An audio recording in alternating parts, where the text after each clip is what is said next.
বাংলাদেশে এই প্রথম একটি ভয়াবহ ঘটনা ঘটে গেল। আপন বড় ভাই তার নিজ ছোট ভাইয়ের দুই হাতের কবজি কেটে দিয়েছে। কারণ সে ছোট ভাই তার ভাবির মানে সেই বড় ভাইয়ের স্ত্রীর অশ্লীল ভিডিও মোবাইলে ধারণ করেছে এবং সেটি জানতে পেরে রাগে ক্ষোভে এই ঘটনাটি ঘটায় বড় ভাই। এখন এই নিউজের কমেন্ট বক্সে সবাই আলহামদুলিল্লাহ বড় ভাই উচিত কাজ করেছে, ঠিক কাজ করেছে বলে পজিটিভ কমেন্ট গুলো করছেন। এখন আমরা এই বিষয়ে আমাদের শায়েখ হাফেজ ইয়াকুব মাদানির কাছ থেকে জানবো যে শরীয়তের দৃষ্টিকোণ থেকে এই কাজটিকে আদৌ ঠিক হয়েছে।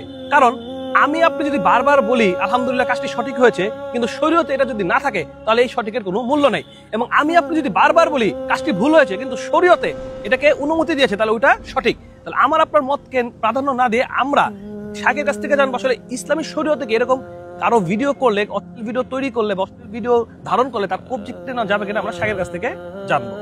আসসালামু আলাইকুম ওয়া রাহমাতুল্লাহি ওয়া বারাকাতুহু। আলহামদুলিল্লাহ ওয়াসসালাতু ওয়াসসালামু আলা রাসূলিল্লাহ বাদ। আমাদের আলামিন ভাইয়ের প্রশ্নের প্রেক্ষিতে আমরা যে উত্তরটা জানবো, আমরা কোরআনের একটি আয়াত যদি শুনি তাহলে বুঝতে পারবো। আল্লাহ রাব্বুল আলামিন কোরআনুল কারীমে সুস্পষ্ট করে বলছেন, ওয়াস-সারিকু ওয়াস-সারিকাতু ফাকতাউ আইদিয়াহুমা জাযাআম বিমা কাসাবা নাকালাম মিনাল্লাহ ওয়াল্লাহু আজিজুল হাকীম। তথা এই আয়াত থেকে কোনো ব্যক্তি যদি চুরি করে তাহলে তার হাত কাটা বৈধ। এই জন্য আমরা এই আয়াতকে যদি বিশ্লেষণ করি তাহলে দেখতে পাবো শরীয়তের দণ্ডবিধি তিন প্রকারের। নাম্বার এক, একটা হলো হুদুদ। নাম্বার দুই কিসাস। নাম্বার তিন তাজির। হুদুদ কি? যেটা আল্লাহ সুবহানাহু ওয়া তাআলা কুরআন অথবা হাদিসে সুস্পষ্ট করে বলে দিয়েছেন যে এই অপরাধ করলে তার এই শাস্তি। যেমন চুরি করলে হাত কাটা যাবে, কোনো ব্যক্তি যদি অন্যায়ভাবে কাউকে হত্যা করে ফেলে তাহলে তাকে হত্যা করতে হবে, এটা হলো কিসাস। আল্লাহ তাআলা সুনির্দিষ্ট করে যেটা বলেছেন এটা হবে হুদুদ। এরপরে আল্লাহ রাব্বুল আলামিন বান্দাদের সংশ্লিষ্ট যেটা আসছেন এটা হবে কিসাস।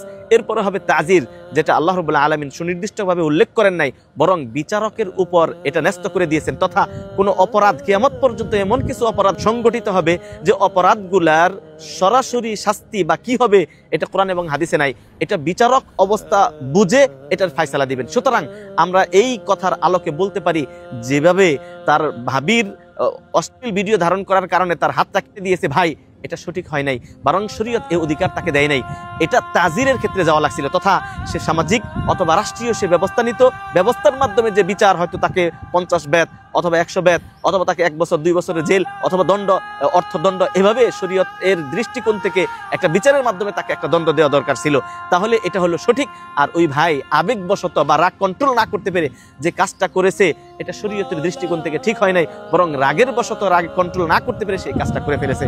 আল্লাহ রাব্বুল আলামিন আমাদের রাগ নিয়ন্ত্রণ করার তৌফিক দান করুন, শরীয়ত যেটা যেভাবে চেয়েছে ওভাবে পালন করার তৌফিক দান করুন। আসসালামু আলাইকুম ওয়া রাহমাতুল্লাহি ওয়া বারাকাতুহু। আলহামদুলিল্লাহ শায়েখের কাছ থেকে আমরা এই সমসাময়িক বিষয়ের উত্তরটি জানলাম। আপনাদের আমি আবার মনে করে দিচ্ছি, এখানে কিন্তু কোনো ভাবার সুযোগ নেই যে ছোট ভাইয়ের হাত কাটছে ছোট ভাই কোনো গুনাহ করেনি বা তার কোনো অপরাধ নেই। অবশ্যই সে অপরাধী, কিন্তু তার অপরাধের তুলনায় শাস্তিটা হয়ে গেছে অনেক বেশি। যেমন আমাদের কোরআনে একটা আয়াত বলি, আয-যানিয়াতু ওয়াজ-যানি ফাজলিদু কুল্লা ওয়াহিদিন মিনহুমা মিয়াতা জালদা, যে জেনাকারী পুরুষ এবং জেনাকারী নারীর জন্য আল্লাহর পক্ষ থেকে 100 বেত্রাঘাত শাস্তি। মানে যদি কোনো জেনাকারী পুরুষ জেনাকারী নারী অবিবাহিত হয় তার জন্য 100 বেত্রাঘাত। তাহলে এই ছেলেটা কিন্তু জেনা করেনি, জাস্ট দেখেছে বা ভিডিও করেছে, এটা তার অপরাধ, অবশ্যই তার একটা অপরাধ। কিন্তু যদি জেনা করতো তাহলে 100 বেত্রাঘাত। কিন্তু ইসলাম এই জন্য তাকে কোনো অঙ্গহানির বিধান দেয়নি। জেনা করার পরেও, জেনা করার পরে শুধু 100 বেত্রাঘাত। কিন্তু এই ব্যক্তি কি করলেন, তার ভাই শুধুমাত্র দেখার কারণে তার অঙ্গহীন করে ফেলছেন। তো এরকম করা যাবে না।